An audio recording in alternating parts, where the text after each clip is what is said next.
নমস্কার বন্ধুরা, শ্রাবণী রান্নাঘরে আপনাদের সবাইকে স্বাগত জানিয়ে আমি আবারও একটা রান্নার ভিডিও নিয়ে আপনাদের সামনে চলে এসেছি। আজকের আমি আপনাদের ফুলকপির পাতা দিয়ে একটা অসাধারণ রেসিপি বানিয়ে দেখাবো।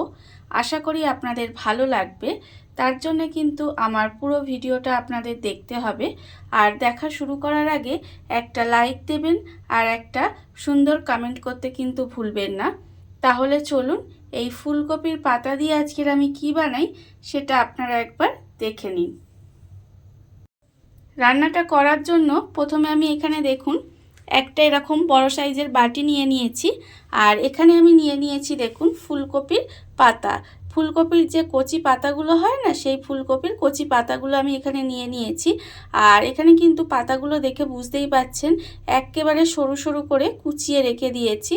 যতটা সরু করা সম্ভব ততটা কিন্তু একটু সরু সরু করে কুচি করে নেবেন। আর পাতাগুলো কিন্তু খুব ভালোভাবে ধুয়ে পরিষ্কারও করে নিয়েছি। এইবার আমি এই পাতাগুলো এই বাটির মধ্যে নিয়ে নেব। প্রথমে এই পাতাগুলো আমি বাটির মধ্যে নিয়ে নিলাম। এবার আমি এর মধ্যে দেব আন্দাজ মতো নুন। এখানে আমি প্রথমেই নুনটা দিয়ে নেব। আন্দাজ মতো নুনটা আমি এখানে দিলাম। দিয়ে এবারে হাত দিয়ে খুব ভালোভাবে পাতাগুলোকে এইভাবে একটু মেখে নেব। নুন দিয়ে পাতাগুলোকে হাত দিয়ে প্রথমে খুব ভালোভাবে একটু মেখে নিতে হবে। নুন দিয়ে পাতাগুলো একটু চটকে মেখে নিয়েছি। এর ফলে দেখুন পাতাগুলো কিন্তু অনেকটাই কমে গেছে, মানে পাতাগুলো একটু নরম হয়ে গেছে। এবারে আমি এর মধ্যে দিয়ে দেব, দেখুন এখানে আমি রেখে দিয়েছি দুটো মাঝারি সাইজের পেঁয়াজ একদম কুচি করে রেখেছি, সেই পেঁয়াজটা দেব। আর দেব এখানে কিছুটা ধনেপাতা কুচিয়ে রেখেছি, সেই ধনেপাতা কুচিটা দেব।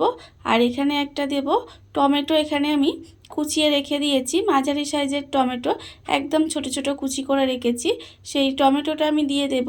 আর দেব এখানে 4 কোয়া রসুন, এখানে খুব ছোট ছোট করে কুচি করে রেখেছি, সেই রসুনটাও কিন্তু দিয়ে দেব। আর আমি দেব এখানে 3-4টের মতো কাঁচা লঙ্কা আমি কুচি করে রেখেছি, সেই কাঁচা লঙ্কাটাও কিন্তু আমি এর মধ্যে দিয়ে দেব। এই সমস্ত কিছুগুলো আমি এর মধ্যে দিয়ে দেব।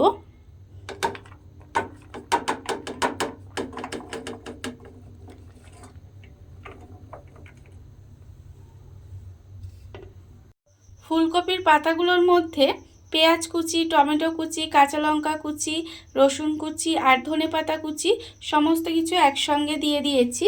এবারে আমি এর মধ্যে দিয়ে দেব, দেখুন এখানে আমি এরকম মাঝারি সাইজের একটা বাটির 1 বাটি বেসন রেখেছি, সেই বেসনটাও কিন্তু আমি এর মধ্যে দিয়ে দিলাম।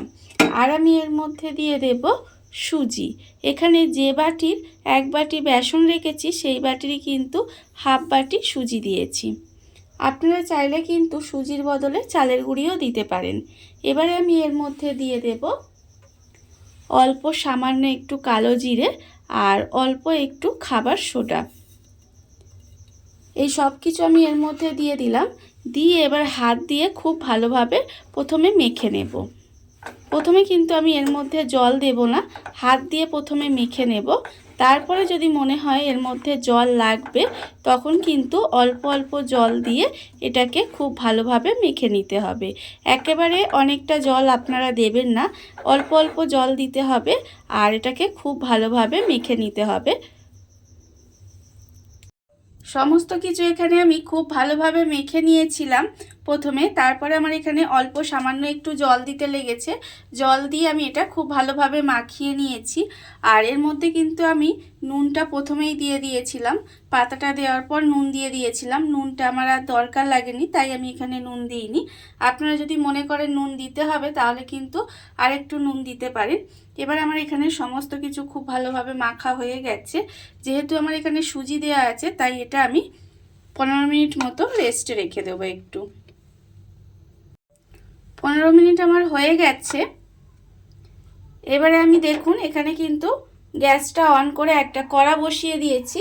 এবারে কড়ার মধ্যে দিয়ে দেব সর্ষের তেল। এখানে আমি কিন্তু এটা সর্ষের তেলে করছি, আপনারা চাইলে কিন্তু এটা সাদা তেলেও করতে পারেন। এবারে তেলটা একটু গরম হতে দেব। তেলটা আমার এখানে ভালোভাবে গরম হয়ে গেছে। এবারে আমি এর মধ্যে দিয়ে দেব যে ফুলকপির পাতার সঙ্গে সমস্ত কিছু দিয়ে যে মেখে রেখেছি সেগুলো কিন্তু আমি এখানে এইভাবে গোল গোল করে ঠিক যেভাবে পকোড়া বানায় সেইভাবে কিন্তু আমি এর মধ্যে দিয়ে দেব। আর এটা আমি কি বানাচ্ছি বলুন তো?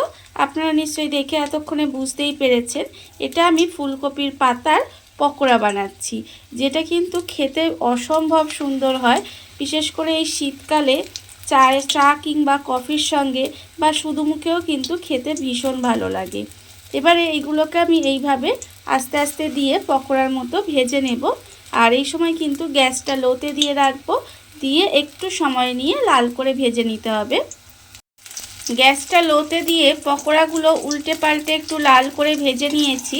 একটু সময় নিয়ে এই কাজটা কিন্তু করতে হবে, না হলে কিন্তু ওপর থেকে ভাজা হয়ে যাবে আর ভেতরটা কিন্তু কাঁচা থেকে যাবে, তখন কিন্তু খেতে মোটেও ভালো লাগবে না। তাই আমি বলছি গ্যাসটা লোতে দেবেন, দিয়ে একটু সময় নিয়ে একটু উল্টে পাল্টে পকোড়াগুলো ভেজে নিতে হবে। দেখুন পকোড়াগুলো কিন্তু আমার এখানে ভাজা হয়ে গেছে। এইবারে আমি এগুলোকে তুলে নেব। এগুলোকে তুলে আলাদা করে রেখে দেব। আর আবারও কিন্তু ওই তেলের মধ্যে এইভাবে ছোট ছোট করে পকোড়ার মতো দিয়ে সবগুলোকে আমি ভেজে নেব। দেখুন বন্ধুরা, বাড়িতে থাকা কত অল্প উপকরণ দিয়ে কত অল্প সময় কত সুন্দর একটা ফুলকপির পাতার রেসিপি বা ফুলকপির পাতার পকোড়া যাই বলেন না কেন তৈরি হয়ে গেছে, আপনারা দেখতেই পেলেন। আর এটা আমি আগেও বলেছি যে এটা কিন্তু খেতে ভীষণ ভীষণ ভালো হয়। আপনারা এইভাবে একবার হলেও বাড়িতে বানিয়ে দেখতে পারেন। আর এই ভিডিওটা যদি আপনাদের ভালো লেগে থাকে, আপনারা যদি ফেসবুক থেকে দেখে থাকেন পেজটি ফলো করে দেওয়ার অনুরোধ রইল। আর যদি ইউটিউব থেকে দেখে থাকেন চ্যানেলটি সাবস্ক্রাইব করে নেওয়ার অনুরোধ রইল। তাহলে চলুন ভিডিওটা আমি এখানেই শেষ করছি। আপনারা সবাই ভালো থাকবেন, সুস্থ থাকবেন। আবারও হাজির হব নতুন কোনো রান্না নিয়ে।